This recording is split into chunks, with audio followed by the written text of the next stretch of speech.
I am apparently not woke, or potentially even anti-woke, according to one of my professors, taking a course called Readings in Multicultural Literature. Now, that's where you read literature that's not by white, cis, heterosexual people. So you read a book by, like, maybe a woman, a book by somebody from Africa, multicultural literature, stuff that's different.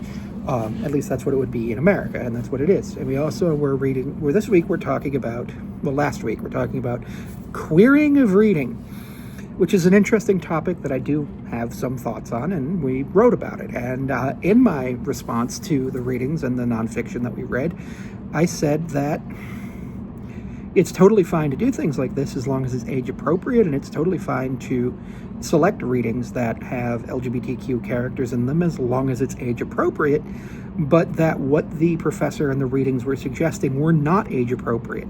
There's no need for there to be kissing scenes in a book where a person is in a book that's going to be read by somebody under the age of 5th grade, 6th grade, 7th grade, 8th grade.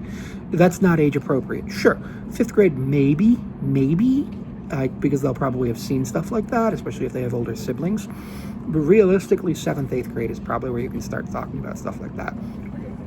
Obviously, we have age-appropriate sex education, which is a thing, which is something where, in kindergarten, maybe you learn the names of the parts of your body, because if something happens and you have to go to, God forbid, you have to go to court, you have to say the names of the parts that were touched, otherwise it's not going to be believed, and that's just, unfortunately, the reality we live in. But I was told that my response was not right, and that I was anti-LGBTQ because of saying that, and I'm like, that's not good, and I totally understand why people would say that college courses, this is a graduate course, by the way, are trying to brainwash people, because in this case, I don't know how you could exactly say that I'm anti-LGBTQ.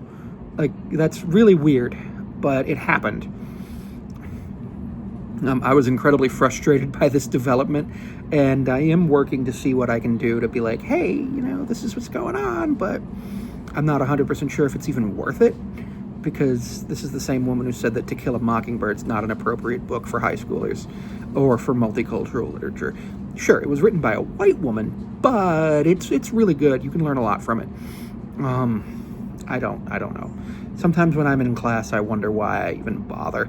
I feel like my opinions would have been more respected in a traditional class, which is probably not saying something good or bad, just more of a class where it's taught by somebody who's a doctoral student or a person with a doctoral degree. This is actually taught by somebody who's also a high school teacher, so she only has a master's degree.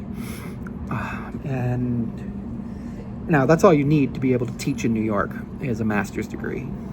And a master's degree is technically considered a terminal degree for teachers.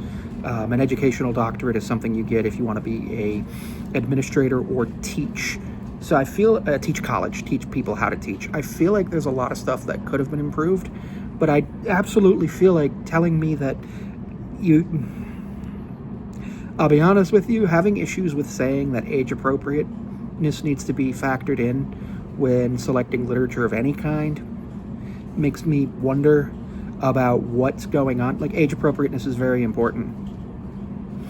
I am super excited to see what happens next week, because we are doing a presentation on books that we got to choose about multicultural literature, and I picked a book that's pretty good, and other people each picked different books, so I'm super excited to see what the responses to that are.